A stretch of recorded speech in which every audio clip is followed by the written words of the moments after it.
Bismillahirrahmanirrahim. Assalamualaikum warahmatullahi wabarakatuh.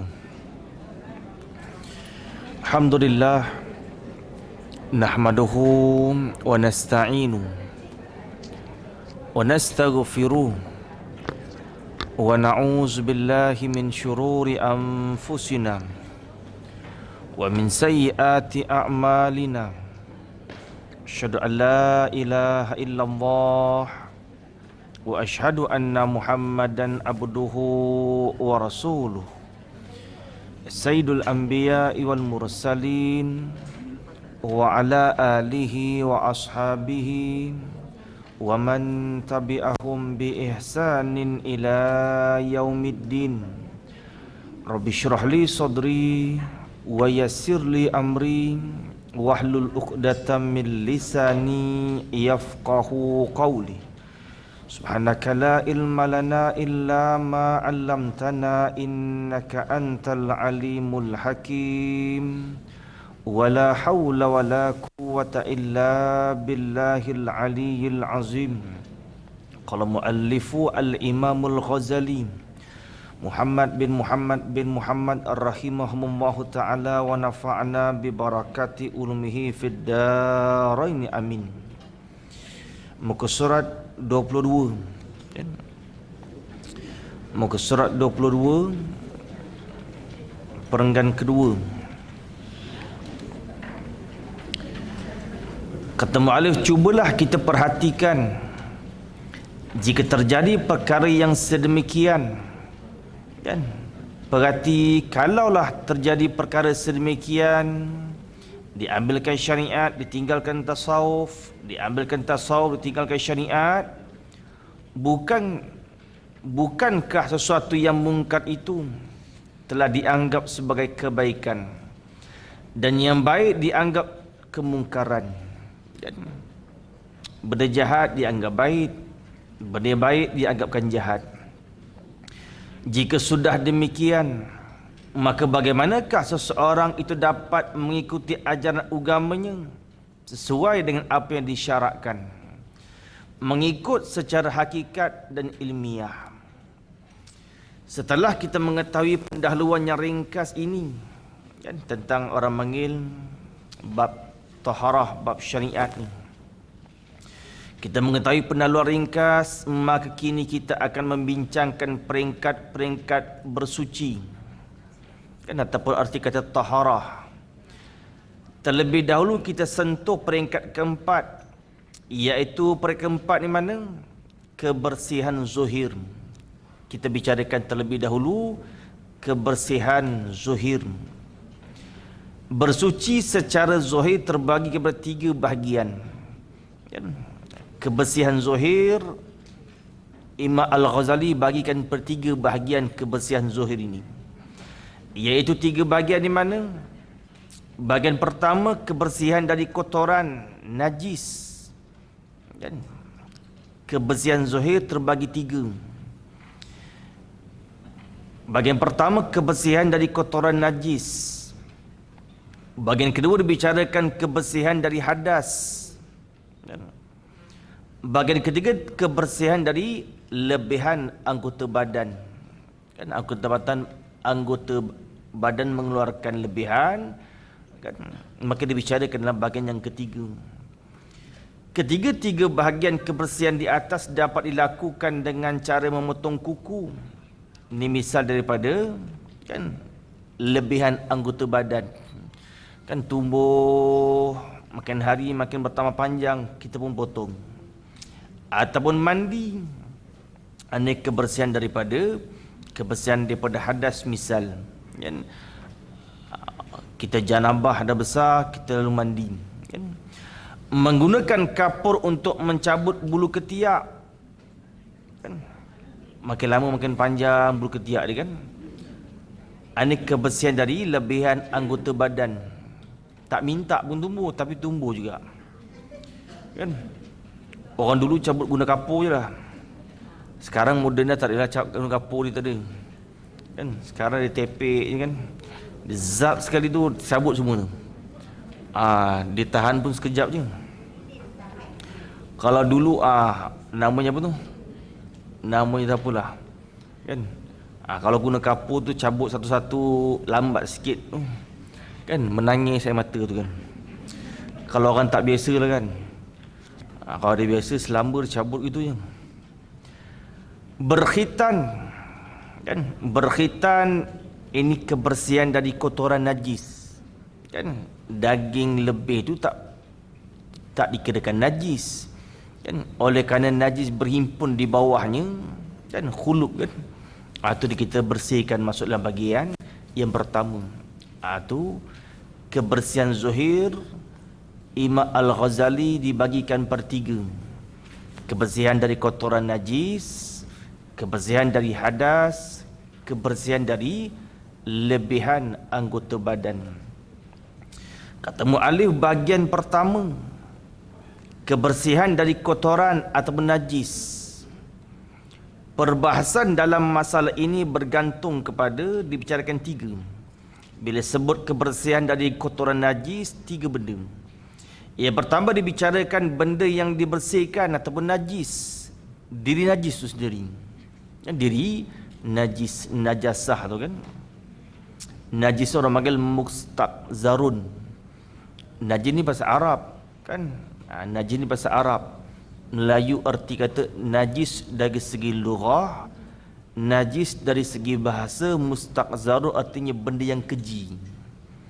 Dari segi bahasa, tiap-tiap benda yang keji orang panggil najis. Adapun pada istilah fuqaha kan, dalam mazhab Imam Syafi'i, perkara yang dibilang keji yang menegahkan umpama solat. Apa najis dalam mazhab Syafi'i? Benda yang dibilang keji yang menegahkan umpama solat, itu dikatakan najis. Umum bahasa najis itu benda yang keji. Adapun pada istilah, najis itu benda yang keji yang menegahkan daripada umpama solat. Dan masuk umpama tu banyaklah, tawaf kan masuk dalam umpama. Itu dikatakan najis. Dibicarakan apa? Benda yang dibersihkan najis. Yang kedua akan bicarakan alat pembersih pencuci. Kita nak basuh najis, apa alat dia? Biasanya gunakan air kan. Itu bicarakan yang kedua. Yang ketiga dibicarakan cara pembersihan. Bagaimana cara nak bersihkan najis? Kan? Bagaimana kita nak bersihkan najis? Kan ada najis mughallazah, ada najis mutawassitah, ada najis mukhaffafah. Cara bersih itu berbeza-beza ikut kategori najis. Kata mu'alif yang pertama, benda yang dibersihkan najis. Apa yang dikatakan najis itu merangkumi 3 jenis. Iaitu 3 jenis najis ni. Yang pertamanya mana? Benda-benda padat atau cair. Boleh jadi dia benda yang padat, benda beku. Boleh jadi dia benda yang cair. Itu pertama. Dia kata najis merangkumi 3 jenis. Najis merangkumi 3 jenis. Yang pertama benda padat atau benda cair. Yang kedua binatang. Ada binatang yang dikira najis, ada binatang tidak dikira najis. Yang ketiga bahagian dari anggota binatang. Ada juzuk yang ada pada tubuh binatang tu dikirakan najis. 3 benda. Bila sebut najis, 3 jenis. Sama ada benda padat atau cair. Kan? Yang kedua binatang, diri binatang itu sendiri. Yang ketiga bahagian ataupun juzuk anggota binatang. Adapun kategori benda yang padat atau cair, kaedah asal dia apa? Maka semua itu benda padat, benda cair, hukum asal hukumnya suci. Dan kecuali arak ataupun minuman keras dan semua jenis minuman yang dijadikan arak serta memabukkan. Hukum asal tiap-tiap benda yang beku, tiap-tiap benda yang cair, hukum suci. Itu hukum asal. Tiap-tiap benda beku, tiap-tiap benda cair, semua dihukumkan suci. Kan? Seperti mana dalam kaedah mazhab Imam Syafi'i, tiap-tiap Kan? Binatang yang di laut halal dimakan melainkan ada nas secara soreh. Begitulah di darat. Demikian benda yang di darat, tiap-tiap benda beku, tiap-tiap benda cair, hukum asal semua suci. Kita jalan kat hutan, terjumpa tu benda pelik.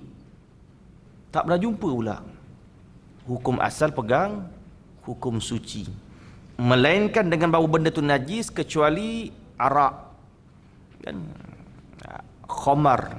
Asal-asal khamar ni perahan daripada buah inap, buah anggur. Kan? Asal-asal khamar ni perahan daripada buah anggur. Dan seumpama khamar tu banyaklah. Seumpama khamar banyak. Kan? Hari ni orang buat arak bukan hanya berbuah anggur.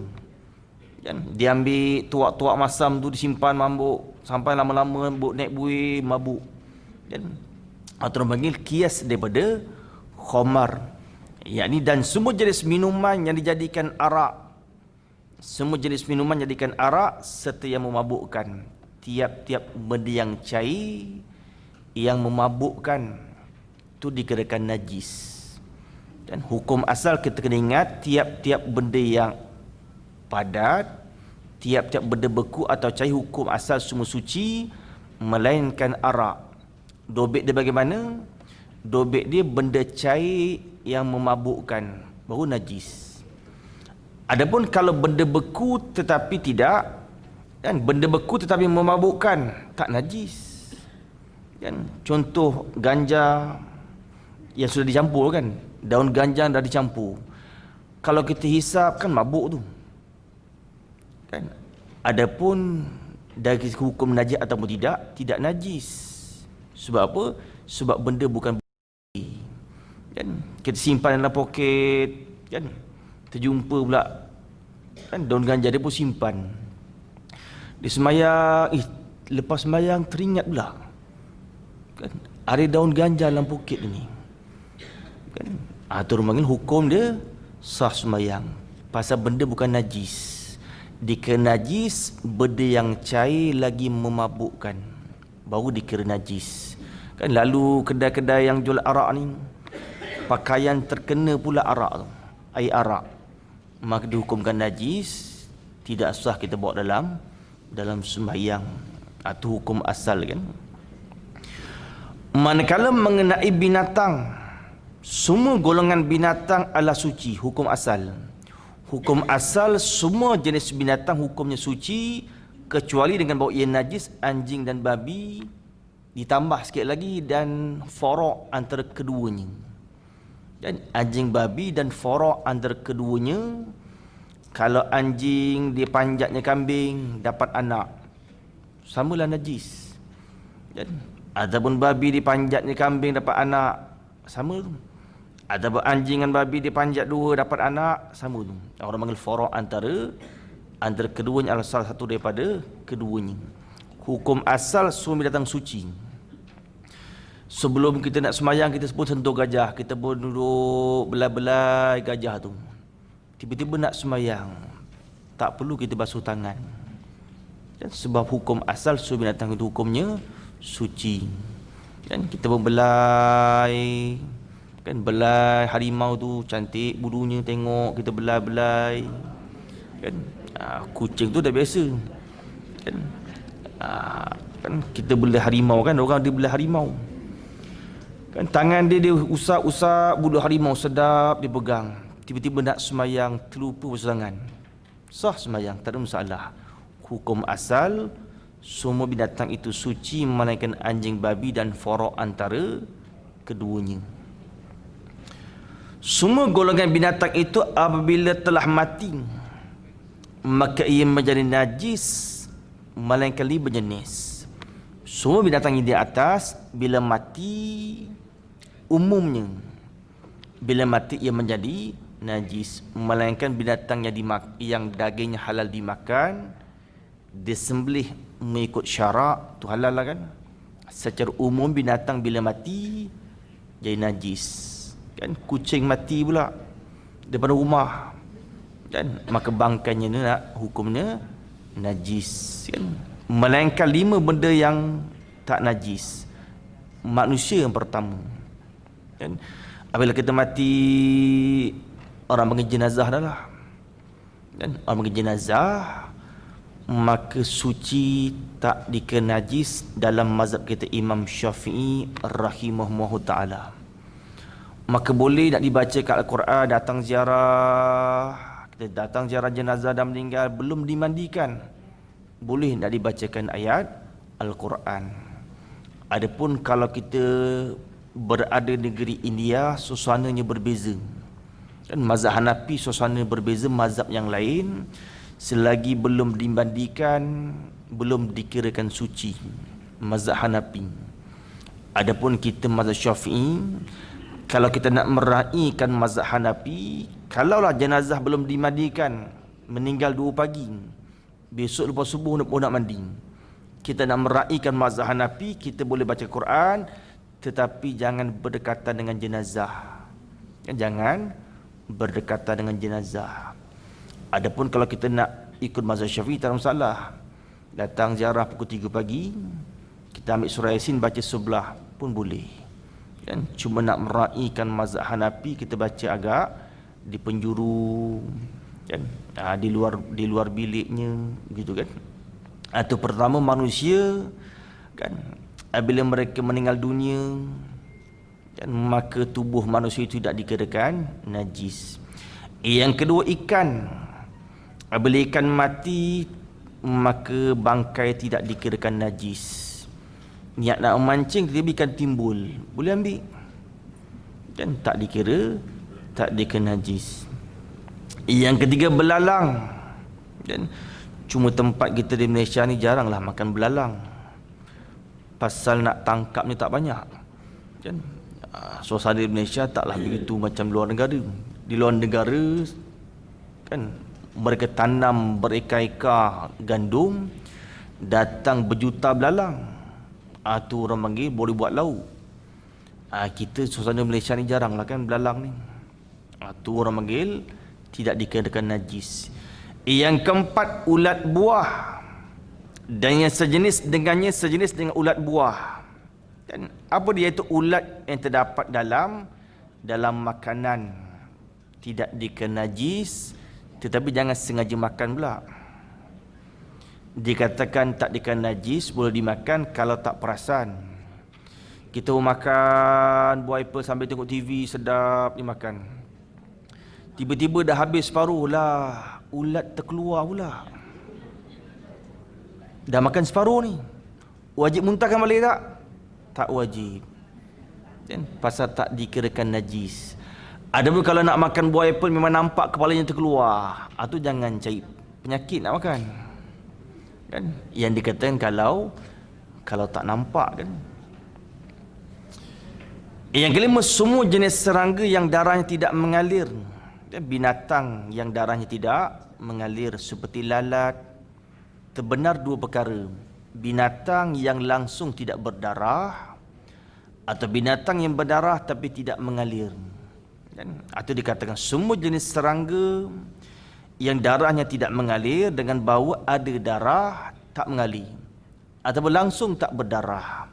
Misalnya seperti lalat, kan, ataupun kumbang dan lain-lain, semut pun boleh, kan. Oleh sebab itu binatang ini tidak menajiskan air dengan kait. Ada kait. Kata binatang tak menajiskan air apabila ia terjatuh ke dalam air yang suci. Terjatuh, bukan sengaja kita campak. Kita nampak semut, kita ambil, letak dalam cawan, kita tuang air. Hukumnya mutanajis, tak boleh minum. Bukan dengan perbuatan kita, bukan dengan perbuatan kita seorang mukallaf manusia. Adapun kita ambil gula, tuang dalam cawan, lepas tu isi air, baru timbul semut, tak perasan, tak ada masalah, kan? Itu dia kata kait. Kata tak menajiskan apabila ia terjatuh ke dalam air, yang ini bukan dengan sebab sengaja perbuatan kita manusia. Ambil lalat, campak dalam cawan, air dalam cawan tak boleh minum. Sengaja kita mencampakkan binatang dalam air. Adapun lalat tu pening-pening jatuh dalam cawan. Kan? Kita boleh minum, tapi Nabi ajarkan bagaimana tenggelamkan semua sekali. Kan? Tenggelamkan semua tubuh lalat. Sebelahnya ada penawar, sebelahnya ada racun bisanya. Kan? Kita tak tahu yang tenggelam tu racun ke penawar. Maka Nabi suruh tenggelamkan semua tubuh lalat. Tapi keluarkan baliklah. Jangan tenggelam tak keluarkan balik. Tenggelamkan lalat, dia keluarkan balik. Kan? Atau kait dia kan. Tuan-tuan jangan terlupa tu. Binatang ni orang panggil bukan dengan perbuatan manusia. Ya, ya.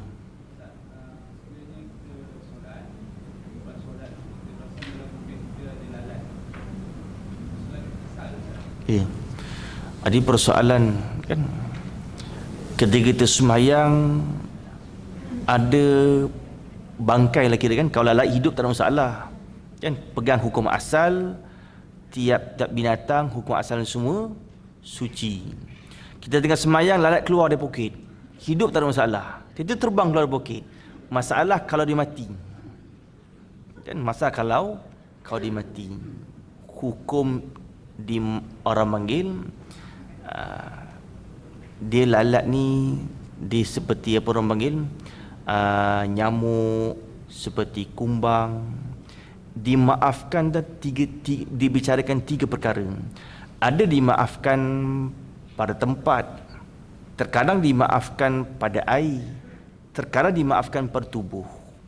Yang kata dimaafkan ini pada air, tidak dimaafkan pada pakaian. Tidak dimaafkan pada pakaian. Tiba-tiba tengah semayang, Allah, ada bangkai nyamuk. Nyamuk berdarah tapi tidak mengalir. Darah nyamuk dimaafkan. Darah nyamuk dimaafkan pada pakaian, pada anggota badan, tetapi bangkai nyamuk tidak dimaafkan. Demikianlah lalat, binatang yang tidak berdarah. Kan? Kalau lalat jatuh dalam air dimaafkan. Bangkai lalat jatuh dalam bukit, semayang wajib diulangkan semula. Berbeza. Ada kala dimaafkan pada pakaian, terkadang dimaafkan pada tubuh badan, terkadang dimaafkan pada air. Itu berbeza. Kan? 3 tempat berbeza bicaranya. Atau 5 jenis yang tidak dikirakan najis manusia, ketika mati tak najis. Belalang, ikan, ulat buah dan seumpamanya.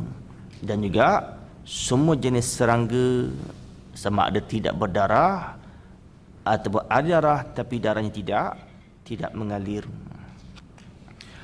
Kata muallif, adapun tentang bahagian anggota binatang ada 2 bahagian. Kan? Anggota binatang kan 3 kan dia kata. Bicara yang pertama benda yang dibersihkan najis. Yang kedua bicarakan alat pembersih. Yang ketiga dibicarakan cara bersih. Maka dalam bicara yang pertama benda yang dibersihkan najis dibicarakan 3 kan. Benda padat, cair, diri binatang, juzuk binatang. Kan? Dibicarakan apa ni? Kata muallif, adapun tentang bahagian anggota binatang ada 2 bahagian. Pertama, anggota yang terpotong dari binatang. Hukumnya apa? Adalah hukum bangkai. Anggota yang terpotong dari binatang, hukumnya bangkai. Orang rumah mengandung teringin nak makan sup ekor. Kita ada bela kambing, kita ada bela lembu. Nak sembelih seekor tak habis makan. Kata suami, tak apalah, abang potong ekor je lah. Dia ambil parah, dia libasnya ekor.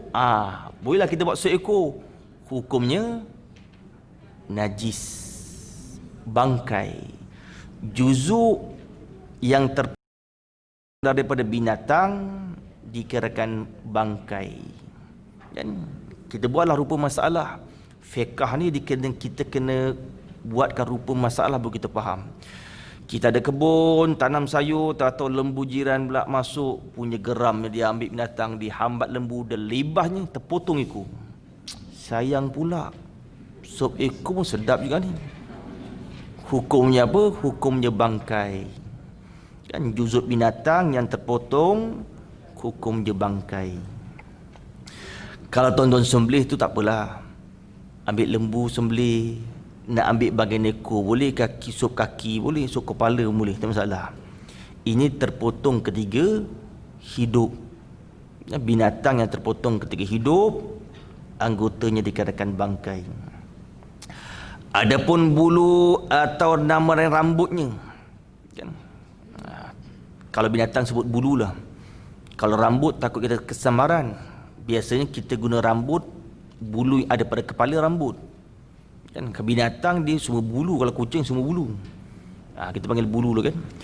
Adapun bulu, jadi bulu binatang lah. Maka tidaklah ia bulu binatang dianggap najis, baik binatang yang disembelih atau mati. Umumnya begitu. Belum ditafsir lagi, umumnya begitu. Adapun bulu binatang, maka tidaklah ia bulu binatang dianggap najis, baik binatang yang disembelih ataupun mati, ini mati tanpa disembelih, kan? Sungguh pun begitu, tetapi senak pada kata mati tidak disembelih tetapi tulangnya adalah najis.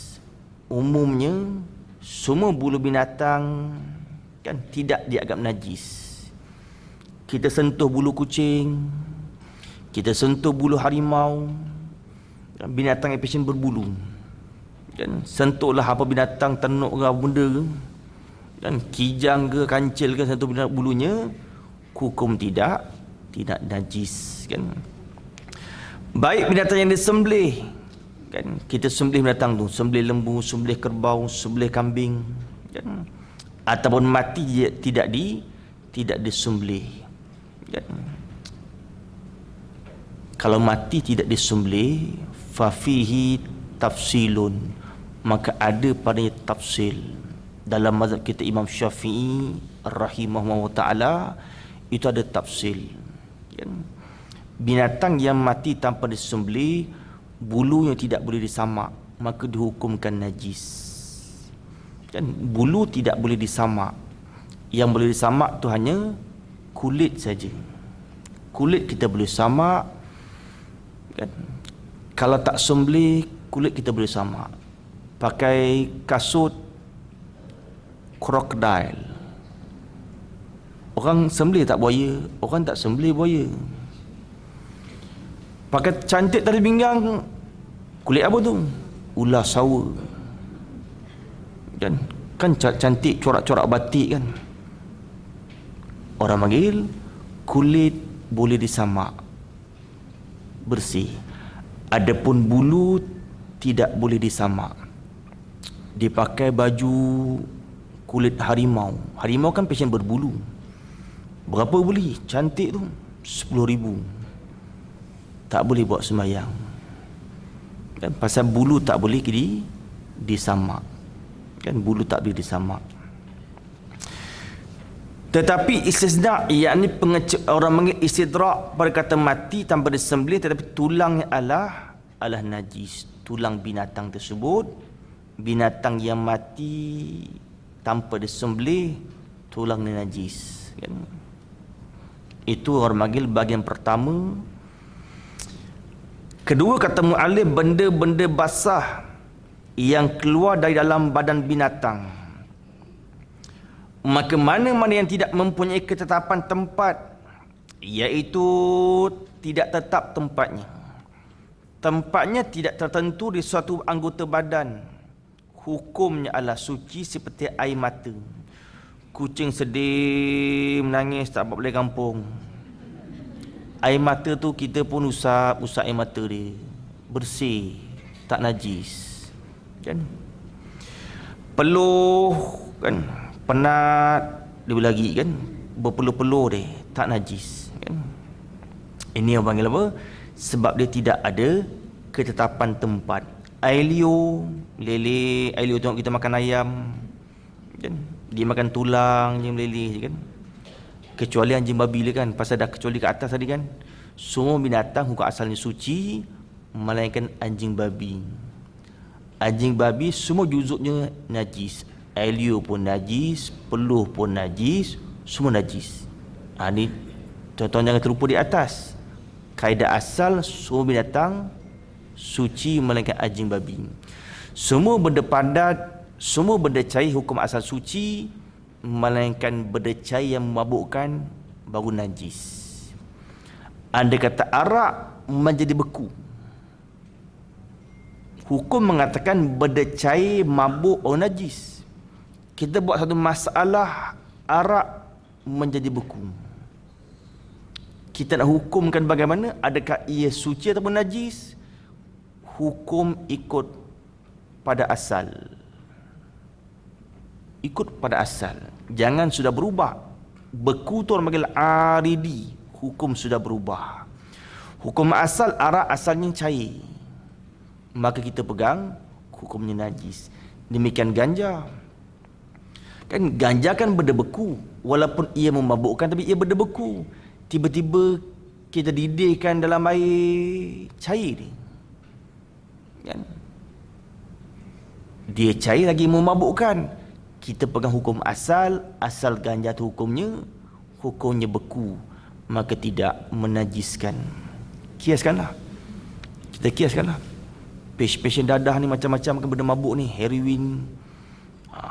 Apa lagi? Pil kudanya. Kan? Kiaskanlah. Orang panggil benda-benda lain kan. Atau hukum asal kan. Iya.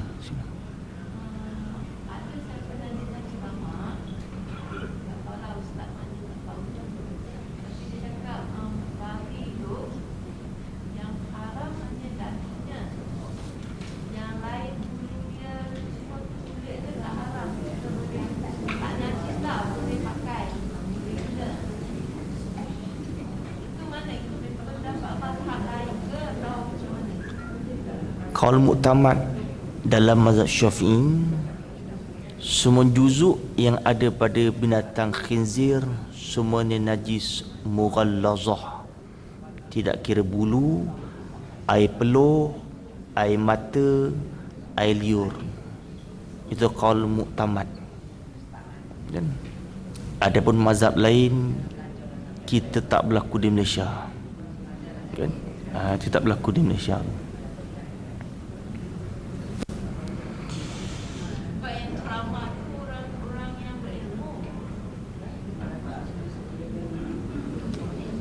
Dia begini ya. Dia begini. Kalau kita buka bab satu kitab, ada satu kitab dibicarakan bab tentang anjing. Memang ada mazhab mengatakan anjing boleh dimakan. Ada mazhab.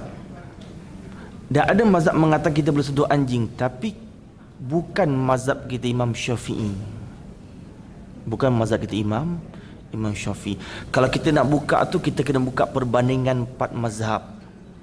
Kita kena buka perbandingan 4 mazhab, kita akan jumpa dan perbandingan 4 mazhab. Adapun kita di Malaysia Syafi'i lah kan. Kita mazhab Syafi'i, kita ikut mazhab Syafi'i. Kita nak semayang Zuhur, semayang mazhab Syafi'i boleh. Nak semayang Hanafi pun boleh. Maghrib nak ikut mazhab Maliki boleh. Isyak nak ikut mazhab Hambali boleh. Syarat kita mengetahui rukun dia, syarat dia, perkara yang membatalkan dia. Kalau kita tahu, kita boleh. Saya semayang subuh nak ikut mazhab Syafi'i lah. Zuhur saya nak semayang mazhab Hanafi. Kalau tuan-tuan tahu mazhab Hanafi rukun semayang berapa? Kalau tuan-tuan tahu berapa perkara yang membatalkan semayang dalam mazhab Hanafi, silakan. Tuan-tuan nak bicarakan, ada mengatakan hukumnya suci bulu babi. Tuan-tuan kena bicarakan mazhab mana, apa kategori najis mazhab dia, kan? Apa pengecualian dia. Tuan-tuan kena tahu. Kita nak taklid, kita mesti tahu rukun dan syarat.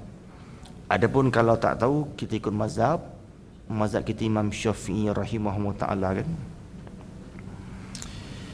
Atau dia kata benda basah yang keluar daripada tubuh binatang yang tidak mempunyai ketetapan tempat, orang panggil hukumnya suci. Seperti air mata, peluh, air liur dan hingus.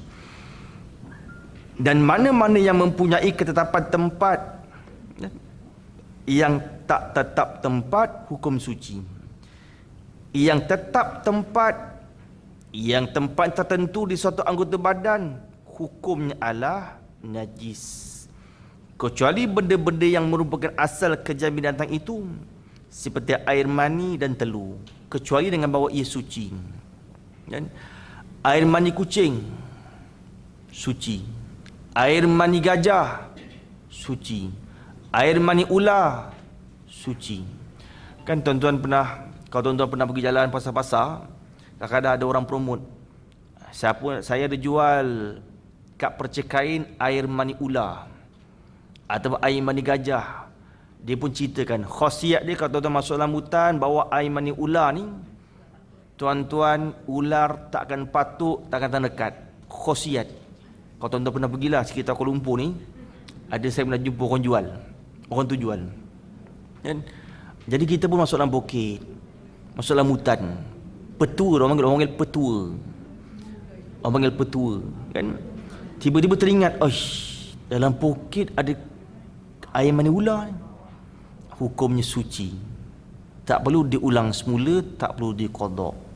Kan air mani binatang selain babi dan anjing, hukumnya suci. Demikian telur. Kita pergi kedai, bang, saya nak beli telur sebiji je, tak nak sepapan, sebiji je. Sepapan mahal sangat, PKP tak ada duit. Saya nak sebiji, nak masak Maggi. Dia pun pening, nak bagi plastik tak nak. Plastik cas 20 sen kau Selangor. Tak payahlah bang, saya rasa poket je lah. Sampai rumah dia terlupa tu. Dia pun sembahyang, Allahu Akbar. Tengah-tengah sembahyang, telur ayam sebiji. Teruskan sembahyang, sah sembahyang. Suci. Suci tuan-tuan kan? Ini ada satu kitab saya pernah jumpa kan, telur ayam ni tak wajib dibasuh. Kadang-kadang kita viralkan dalam WhatsApp, orang masak ucanai tak basuh telur ayam, orang buat Maggi pecah. Dikatakan ketika mana wajib dibasuh apabila ia keluar daripada ayam, ada wasitah menengahi antaranya basah. Kalau keluar telur ayam daripada ayam tu basah, baru wajib dibasuh. Kalau keluar daripada tubuh ayam tu tidak basah, tak wajib basuh. Itu hukum fiqah. Cuma kita nak berjalan dengan tasawuf kan?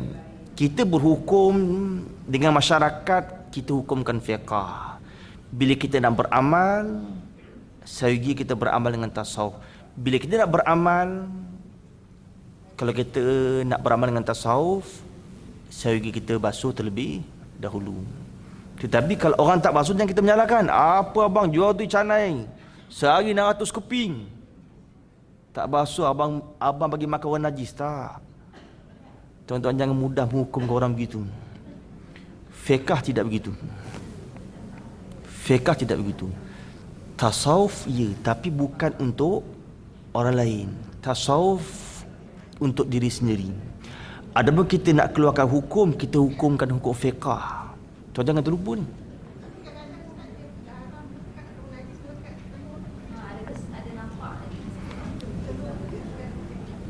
Macam mana?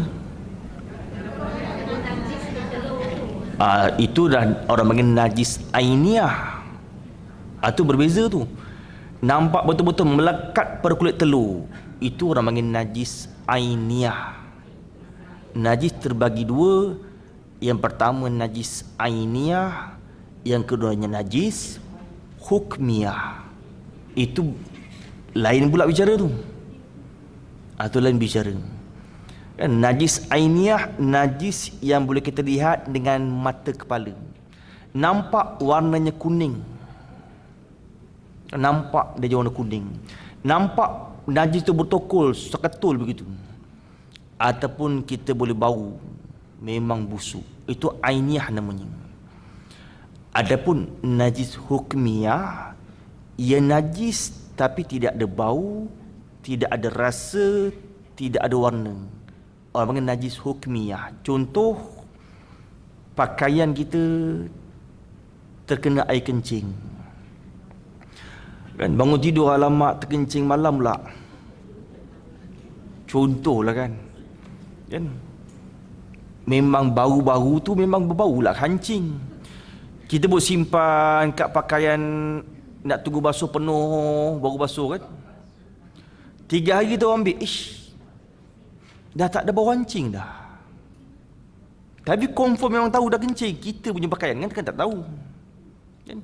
Tapi dah tak ada bau hancing. Tengok pakaian, warna kuning pun tak ada, warna pun tak nampak, bau pun tak ada, rasa pun tidak. Kalau tuan-tuan nak rasa lah, tak rasa pun tak apa.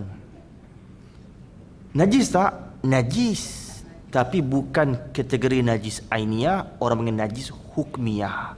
Cara basuhnya berbeza kan? Najis 2 bahagian, ainiyah, hukmiyah. Cara basuhnya berbeza. Ibu-ibu tanya tu kat depan ada ke cerita ni? Saya jawab awal lah. Kat depan nanti insya-Allah ada cerita tu, najis ainiyah hukmiyah ada kat depan. Kat depan ada cerita. Belum sampai babnya lagi. Belum sampai babnya. Ada kat depan. Dan kat depan ada cerita. Kan?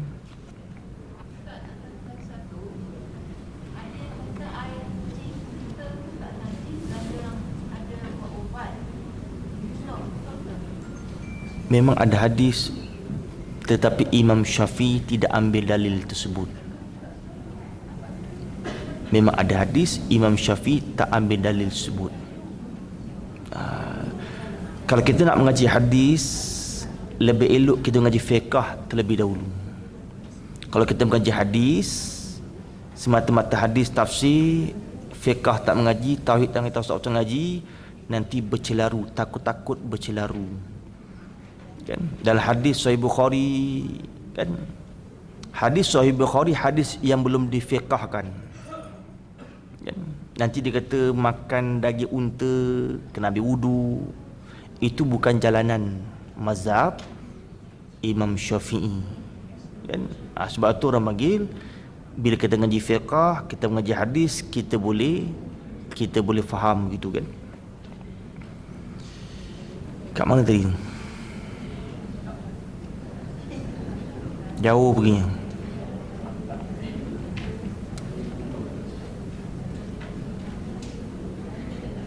Air mani dan telur kan? Air mani dan telur itu orang mengatakan tak najis. Demikianlah sebab telur ayam tak seperti telur ayam, telur ikan boleh tuan-tuan. Telur buaya ke kan? Kerja kat Jabatan Perhilitan, ambil buaya, telur buaya, masuk dalam bukit, tu sembahyang. Samalah. Hukumnya suci kan. Adapun nanah, darah, tahi dan air kencing binatang, itu semuanya dianggap najis kan. Nanah keluar daripada binatang, darah yang keluar daripada binatang, tahi yang keluar daripada binatang, air kencing keluar daripada binatang, semuanya dianggap najis. Dari kategori najis-najis tersebut, baik sedikit ataupun banyak, tiada yang dapat dimaafkan, melainkan yang kecuali dalam 5 keadaan. Semua najis yang diibaratkan di atas kan, semuanya dianggapkan najis, tak kira baik banyak, maka 5 benda. Maka 5 perkara tidak dianggapkan najis. Mana dia? Pertama, tempat bersuci dengan cara beristinja menggunakan batu.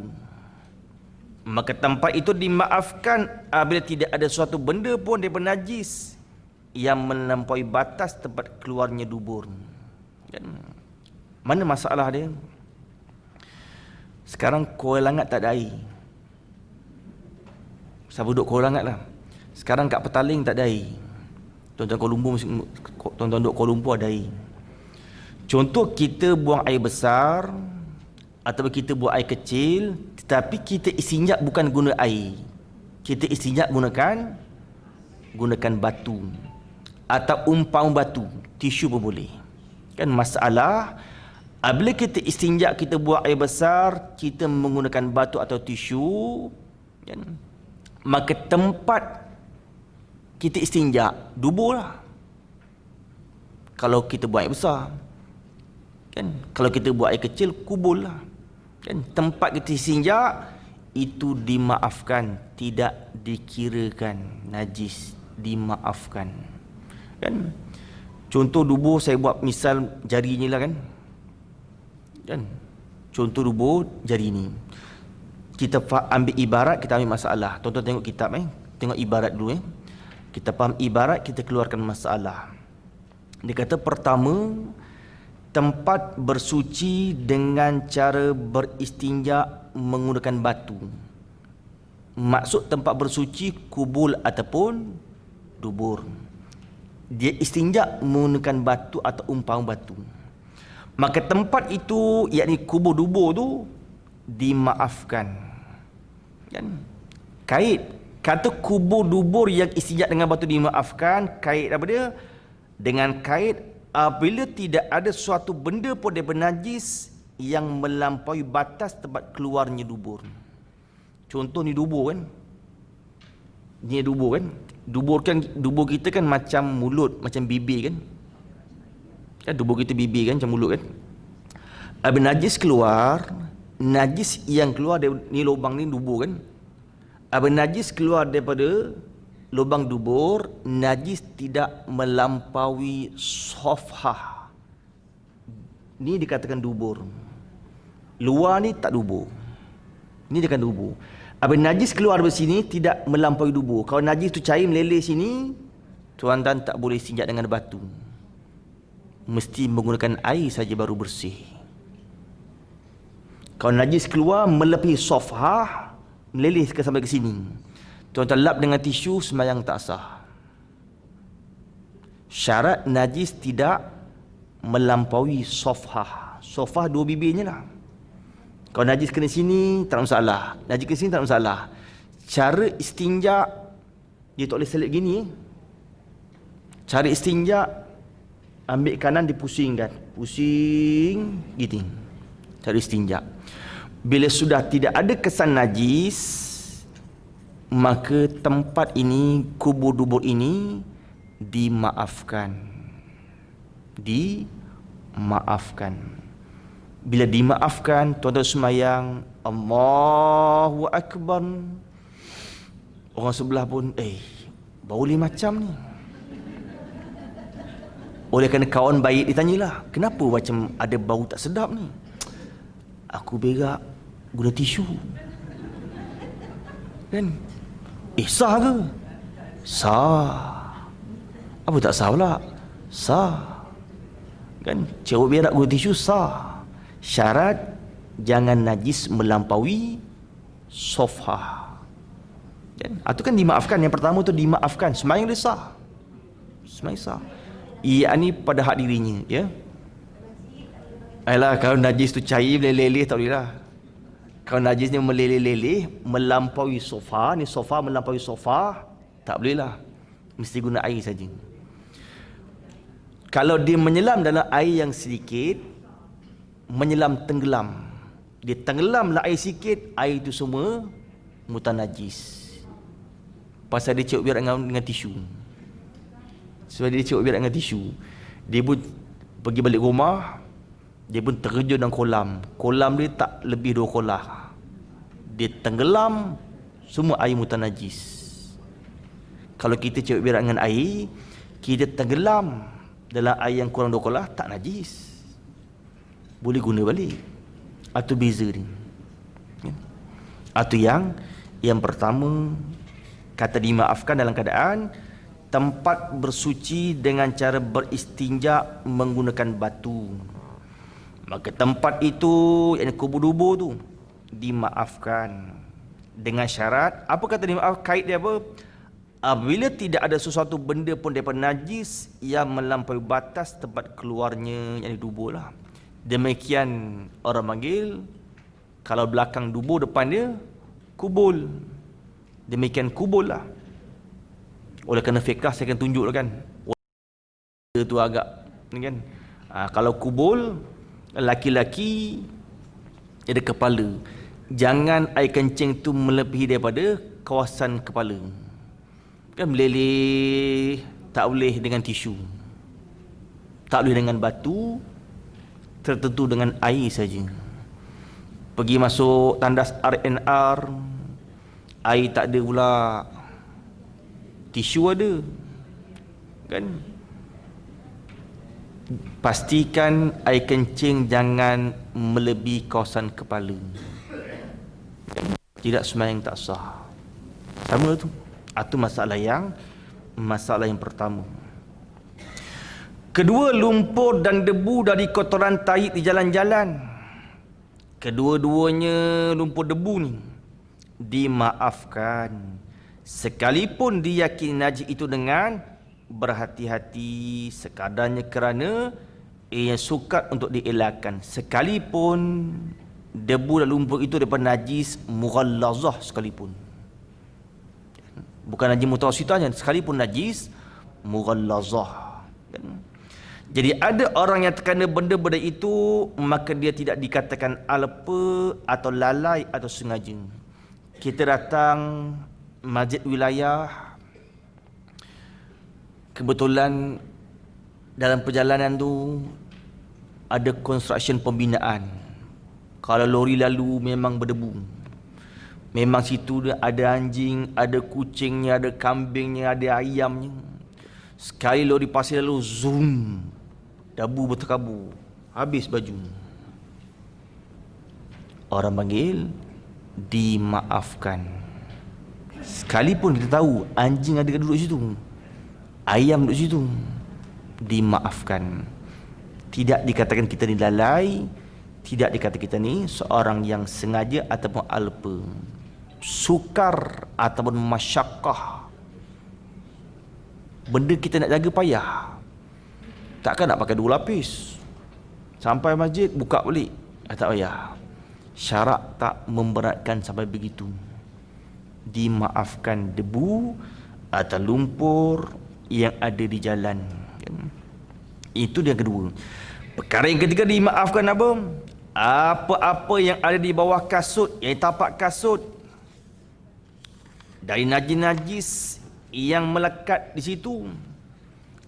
Kerana tidak ada suatu jalan pun yang terhindar dari benda-benda najis ini, maka bahagian bawah kasut itu dimaafkan. Macam mana cara dimaafkan? Dengan cara menggosokkannya ketiga diperlukan. Mana rupa masalah? Kita nak sembahyang jenazah, lambat datang, jenazah sudah ditanamkan dalam perkuburan Islam.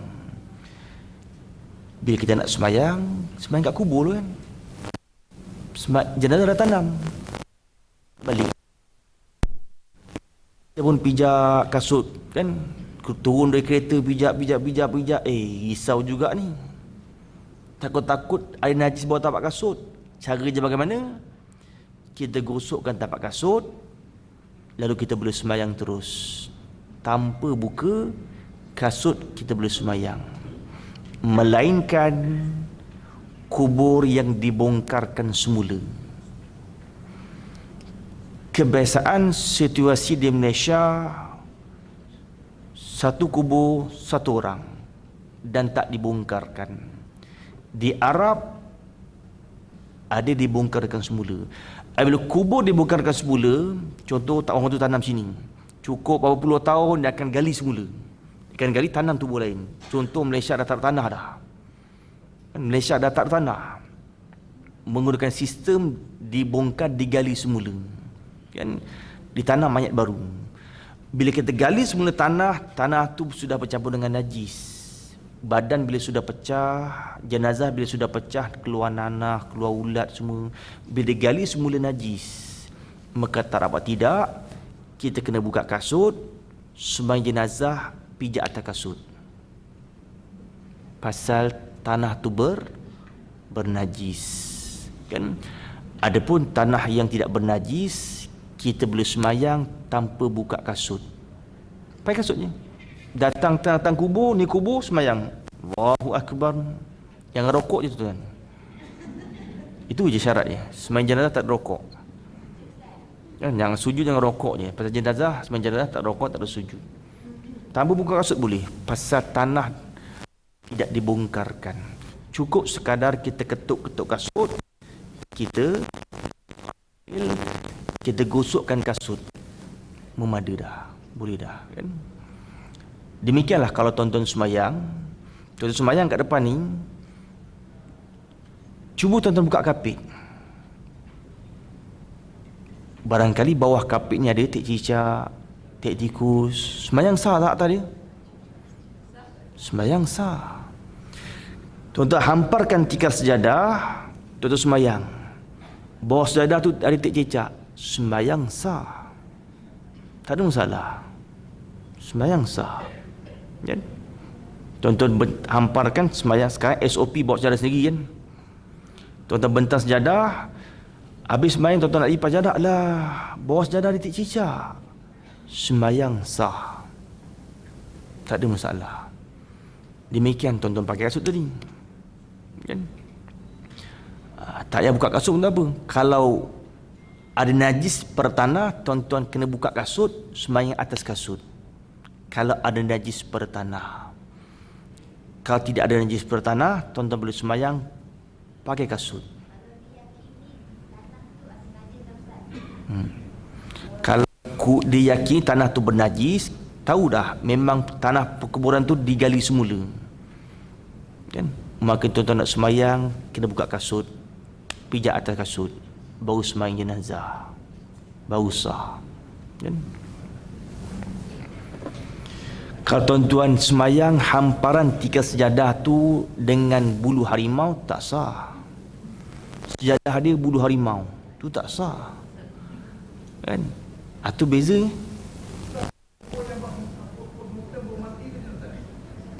Kubur yang buat postmortem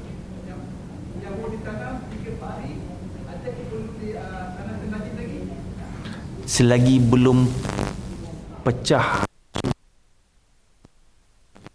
digali semula kan, mayat tu masih elok, belum pecah, belum berubah, tu tak dikira najis. Anggota yang pertama berubah, perut, dalam masa seminggu berubah. Perut tempat kita simpan tom yam, masak lemak, masak kicap, masak kari. Benda yang simpan, benda sedap-sedap, dia yang pertama anggota akan berubah, akan pecah. Dalam masa seminggu dia akan pecah, dia akan berubah. Atau kalau digali semula tu orang bagi najis lah kan. Kalau belum berubah, masih utuh seperti asal, tu tidak menajiskan kan. Itu yang ketiga kan. Yang keempat, darah udang. Istilah-istilah.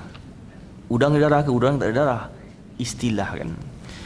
Keempat, darah udang ni binatang-binatang kecil, baik sedikit atau banyak kan. Kecuali jika melampaui batas kebiasaan, baik yang melekat pada pakaian kita atau pada pakaian orang lain, kemudian terkena pada kita, dimaafkan. Kita tengah sembahyang, tiba-tiba nyamuk gigit, tak perasan tu, rasa gatal sangat, sakit ni, kita pun garu, bangkai nyamuk jatuh ke bawah, darah nyamuk melekat, dimaafkan. Itu yang keempat. Kalau bangkai nyamuk melekat, sembahyang batal. Dimaafkan tu darah, bukan juzuk binatang. Jangan terlupa tadi tuan-tuan dah mengaji juzuk binatang kan. Tuan-tuan jangan terlupa, pergi depan belakang terlupa, susah juga nak ulang tu. Kan? Pergi belakang depan terlupa, pergi depan makan terlupa. Payah juga tu. Jangan terlupa kan. Bangkai binatang. Tu bangkai. Bangkai nyamuk melekat pada tubuh anggota, itu najis. Darah nyamuk yang melekat pada anggota najis tapi dimaafkan. Darah saja melekat, dimaafkan. Kan? Jangan ada juzuk anggota binatang, itu najis. Yang kelima, darah kudis atau bisul ataupun apa-apa yang terpisah daripadanya. Kan? Yalah, kalau kita dah berkudis, bisul ni bukan darah je, ada nanahnya kadang kan. Lepas nanah ada air putihnya kan keluar. Tu macam-macam lah kan. Baik nanah baik nanah atau nanah bercampur darah, dimaafkan. Kan 5 perkara yang dimaafkan. Tengah-tengah semayang, Allah ketika itu jerawat pecah. Kan? Jerawat dah masak dah. Kan? Jerawat kat muka. Kan? Dia pun rasa, ya Allah, berdenyut-denyut. Kan bisul kan, kalau kita bisul kan macam berdenyut-denyut. Dia pun tak tahan, dia pun garu. Terpecah pula mata dia. Meleleh nanah, meleleh darah. Dimaafkan. Sah semayang kan. Dia kata, perkara yang sedemikian dapat dibuktikan bahawa Abdullah bin Umar radhiyallahu anhu pernah mengalami sakit bisul di muka. Sahabat bisul kat muka. Kita biasa orang Melayu bisul kat belakang badan. Kan? Ini orang panggil di muka kan. Anak Sayyidina Umar Al-Khattab lah. Anak Sayyidina Umar Al-Khattab radhiyallahu anhu namanya Abdullah. Satu ketika dia semayang bisul kat muka. Lalu keluarlah darah dari lukanya itu. Kemudian dia Abdullah bin Umar radhiyallahu anhu mengerjakan solat tanpa membasuhnya terlebih dahulu. Termasuk juga dalam hukum ini ialah sesuatu yang keluar dari kotoran-kotoran bisul atau luka-luka yang biasa darah mengalir berterusan, seperti bekas luka-luka kerana pembedahan. Kan muka ni kena bedah, tangannya kena bedah, kakinya kena bedah, perut kena bedah. Kan kadang-kadang meleleh darahnya. Kan busukan-busukan terbuka jahitan, meleleh darah. Kan dimaafkan. Kan? Kecuali jika ianya merupakan sesuatu hal yang jarang terjadi, baik luka atau lainnya, atau nadir, benda-benda yang jarang,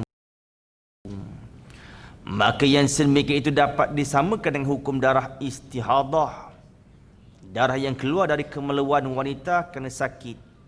Kan? Jadi tidak dapat dikategorikan dalam pengertian bisul atau kudis-kudis yang biasanya manusia tidak akan terlepas daripadanya. Kita semayang, bukan kita lah, orang perempuan lah, laki-laki tak ada istihadah, keluar darah juga, buasi namanya. Kan? Laki-laki keluar darah kat kemaluan tu bukan istihadah, tu buasi namanya. Kan? Tetapi dia ada cara lah kan. Dia kena orang panggil mualat. Masuk waktu baru kena ambil wuduk. Perempuan yang istihadah, dia kena ambil wuduk setelah masuk waktu sembahyang. Sama lah. Sama. Ya, dah masuk waktu solat, baru dia ambil wuduk. Jangan ambil wuduk pukul 12 tengah hari, sembahyang zuhur pukul 2. Tak boleh tu. Kan? Pasal dia darah keluar sentiasa, keluar. Dia kena bersih, gantikan, tampalkan, ambil wuduk, terus sembahyang. Kena mualat kan. Atau 5.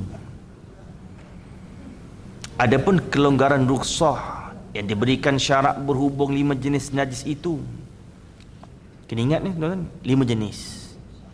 Yang pertama, sofahah dubur ataupun kubul, dimaafkan tadi kan. Lumpur debu yang bernajis, dimaafkan. Najis yang ada bawah tapak kasut, dimaafkan. Binatang yang tak berdarah atau ada darah, tak mengalir, dimaafkan. Kan? Ataupun darah kudis, nanah, bisul dimaafkan. 5 jenis benda ni dimaafkan, kan? Rukhsah orang panggil kelonggaran. Ya, diberikan syarat berhubung 5 jenis najis itu. Sebagaimana yang kita ketahuilah, agar urusan bersuci itu dapat dilakukan seringkas dan seringan yang mungkin. Maka dari itu segala sesuatu yang dibuat-buat sehingga timbulnya perasaan was-was adalah sesuatu yang tidak berasas sama sekali dan tidak berpandukan kepada syarak. Jangan was-was. Dah bersih ke belum? Dah bersih ke belum? Kan? Iya. Yang statement dia kata tu jalan-jalan sekali baik luka-luka. Kalau tak kira apa punya tim. Kat mana ya? Yang perangai yang tu. Kejadian dia jalan sekali baik luka-luka. Macam naik setiap ada. Dia tak kira bagi macam mana luka di mana? Saya belum jumpa ayatnya lagi.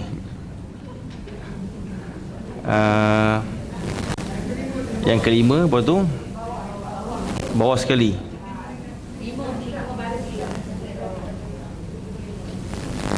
Kecuali jika ianya merupakan satu hal yang jarang terjadi. Itu. Tu. Itu ke? Betul Okey. Kata mu'allif rahimahullah ta'ala, termasuk juga dalam hukum itu ialah sesuatu yang keluar dari kotoran-kotoran bisul atau luka-luka. Kan bila ada luka yang keluar bukan hanya darah. Kan kadang-kadang ada cair warna kuning, ada cair warna putih pun dimaafkan.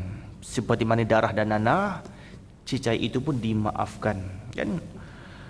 Seperti bekas luka-luka kerana pembedahan, kecuali yakni benda yang tidak dimaafkan, kecuali istidrak. Kalau kita mengaji kaedah ibarat nahwu saraf, kecuali yang panggil istidrak. Kan tadi kata maaf, kecuali dengan bahawa tidak dimaafkan. Kecuali yang dengan bahawa tidak dimaafkan jika ianya merupakan satu hal yang jarang terjadi, baik luka atau lainnya. Benda jarang-jarang berlaku. Kan benda yang jarang-jarang berlaku, contoh orang panggil luka.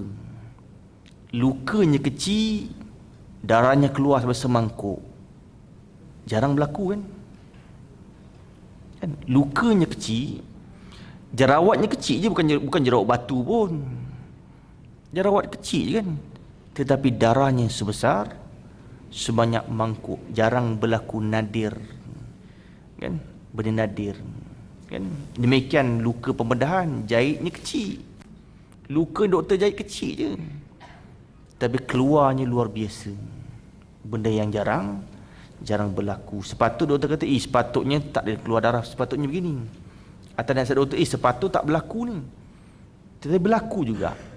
Itu terkecuali. Tak masuk dalam erti kata dimaafkan kan.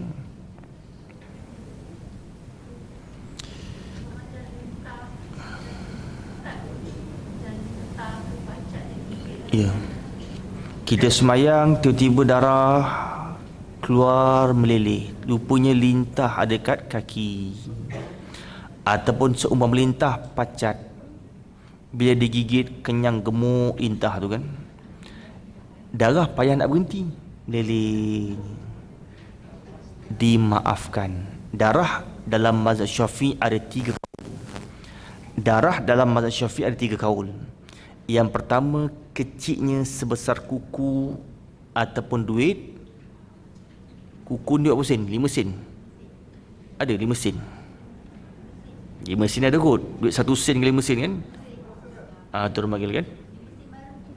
5 sen baru kan? Kaul yang paling besar sebesar tapak tangan. Dalam mazhab Syafi'i, yang paling banyak sebesar tapak tangan. Tengah-tengah semayang, habis Assalamualaikum warahmatullahi, Assalamualaikum warahmatullahi, ya Allah, darah tu setumpuk sebesar tapak tangan, dimaafkan. Paling kecil, paling besar. Itu dalam mazhab Imam Syafi'i kita kan. Kemudian, maka dari itu segala sesuatu yang dibuat-buat sehingga timbulnya perasaan was-was adalah sesuatu yang tidak berasas sama sekali dan tidak berpandukan kepada syarak. Jangan was-was, dah bersih ke belum? Dah bersih ke belum? Jangan was-was. Kalau kencing tak atus tu lain dah. Syarak suruh berjalan 50 langkah. Ada orang dah kencing, dia dah terlalu lebih tu kan. Sambung kejap lagi lah. Kejap lagi ada lagi masa yang kedua kan. Kemudian alat pembersih ataupun pencuci. Wallahu subhanahu wa ta'ala a'lam. Bismillahirrahmanirrahim. Allahumma faqihnahu fid din wa alimna ta'wila. Allahumma aftah bihikmatika futuhal arifin wanshurna birahmatika ya arhamar rahimin. Sallallahu alaihi wasallam Muhammad wa ala alihi wa sahbihi wasallam walhamdulillahi rabbil alamin.